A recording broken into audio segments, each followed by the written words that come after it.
और शुरुआत एक बार फिर कोरोना से कर रहे हैं। एक बार फिर से कोरोना ने सबको हिलाकर रख दिया। जो नए आंकड़े सामने आए पिछले 24 घंटों में, देश में 81,466 नए मामले सामने आए। और ये आंकड़ा आपको बता दें कि इस साल का तो सबसे बड़ा है ही। हम आपको 2 महीने की अगर स्थिति बताएं तो 2 फरवरी 2021 को 8,635 मामले आए थे, और ठीक 2 महीने बाद यानी आज 2 अप्रैल है, आज 81,466 नए मामले सामने आए। तो आप अंदाजा लगा सकते हैं कि किस तेजी से कोरोना हमारे देश में पांव पसार रहा है। 2 महीने में 10 गुना बढ़ोतरी हुई है कोरोना के मामलों में।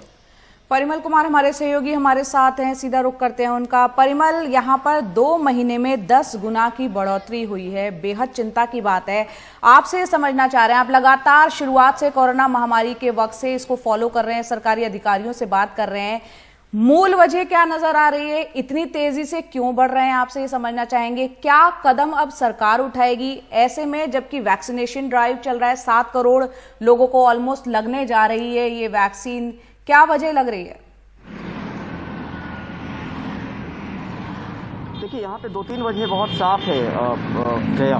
पहली चीज़ तो ये कि वैक्सीन आने के बाद कोताही शायद ज़्यादा बढ़ गई है लोगों की, और मास्क और बाकी चीज़ें जो सुझाए गए थे, हैंड सैनिटाइज करने की बात या सोशल डिस्टेंसिंग जैसी बात, वो नहीं है। दूसरी नंबर चीज़ ये कि एक वक्त था जब लॉकडाउन करना पड़ा, अब चीज़ें खुल गई हैं तो लोग जो है घर से बाहर निकल रहे हैं काम पर, तो वो भी एक वजह है कि आप प्रिकॉशन उस तरीके से नहीं ले पा रहे होंगे, तो ये दूसरी वजह है। तीसरी वजह यह है कि जो कंटेनमेंट स्ट्रेटजी है, जो कंटेन करने की बात हो या आइसोलेट करने की बात हो या कॉन्टैक्ट ट्रेसिंग की बात हो, उसमें ढिलाई बरती गई है सरकारों की तरफ से, वो भी तीसरी वजह है। चौथी नंबर चीज़ ये कि जो टेस्टिंग है वो टेस्टिंग सही से नहीं हो पा रही है। RT-PCR टेस्ट को बढ़ाने की बात बार बार स्वास्थ्य मंत्रालय करता रहा है राज्यों से, और कई राज्यों को ये कहा भी गया है कि वो ठीक से इस बात को इम्प्लीमेंट नहीं कर रहे हैं, सुनिश्चित नहीं कर रहे हैं, तो वो भी एक वजह है। तो ये तमाम वजह हैं। जहाँ तक बात रही नए स्ट्रेन को लेकर, तो उससे कहीं पुष्टि अभी तक नहीं हुई है कि वो कितना घातक है या मामले बढ़ाने में उसकी कितनी भूमिका है। लेकिन ये बात जरूर साबित हुई है दिल्ली और मुंबई के आंकड़ों के आधार पर कि जो 18 से 40 साल का एज ग्रुप है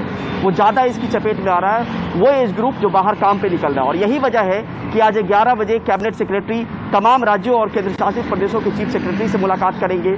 2-3 चीज़ों पे जोर होगा। पहली चीज़ तो ये कि वैक्सीनेशन ड्राइव को कैसे तेजी करना है उसमें। दूसरी बात यह कि कंटेनमेंट स्ट्रेटजी को लेकर या आइसोलेशन को लेकर या क्वारंटीन को लेकर कैसे ग्राउंड पे काम करना है, इन चीज़ों को लेकर समीक्षा की जाएगी और चीज़ें बताई जाएगी कि आप इनको लौटिए, क्योंकि ये बीमारी जो है ये महामारी नई नहीं है। इसके रोकने के तरीके हमने देखे और हमें सफलता भी मिली है पुराने दौर में।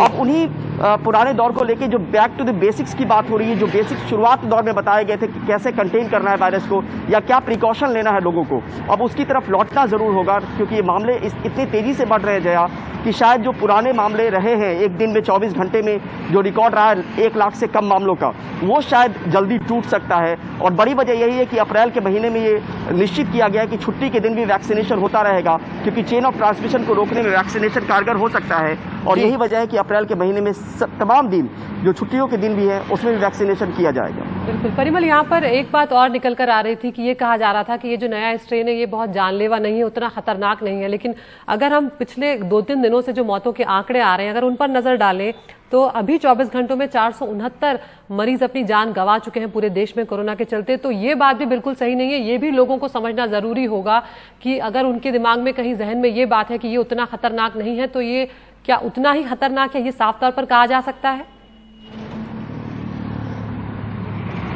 नहीं, फिलहाल साइंटिफिक एविडेंस नहीं है अदिति। इन तीनों स्ट्रेन ने जो अपने देश में तबाही की है, चाहे साउथ अफ्रीकन हो, चाहे यूके हो, चाहे ब्राजीलियन स्ट्रेन हो, उन देशों में तबाही का मंजर हमने देखा है। वैसी तबाही को लेकर अब तक औपचारिक तौर पे स्वास्थ्य मंत्रालय या NCDC की तरफ से कुछ नहीं बताया गया कि ये कितना घातक है।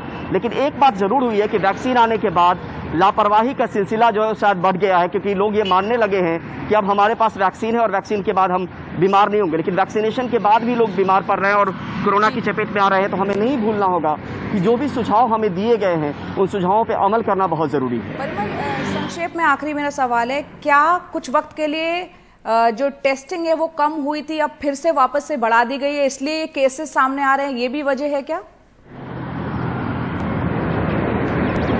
देखिए, एक बहुत एक एग्जाम्पल के तौर पे स्वास्थ्य सचिव ने ये कहा था, केंद्रीय स्वास्थ्य सचिव ने, कि एक तालाब में अगर आप जाल फेंकते हैं और आपको मछलियां ज़्यादा मिलती हैं तो आपको ये मानकर चलना चाहिए कि जाल का दायरा और आपको बढ़ाना होगा तो मछलियां ज़्यादा मिलेगी। कहने का मतलब ये था कि अगर आप कम RT-PCR टेस्ट कर रहे हैं और पॉजिटिविटी रेट बढ़ रहा है, यानी इसका मतलब ये है कि आपको RT-PCR टेस्ट ज़्यादा बढ़ाने होंगे। और कई राज्यों को नसीहत भी दी गई है, चाहे वो पंजाब हो, चाहे और भी कई राज्य, मध्य प्रदेश भी हो, दिल्ली को लेकर भी कई बार ये बातें कही गई है कि RT-PCR टेस्ट को 70% से ज़्यादा रखना ज़रूरी है।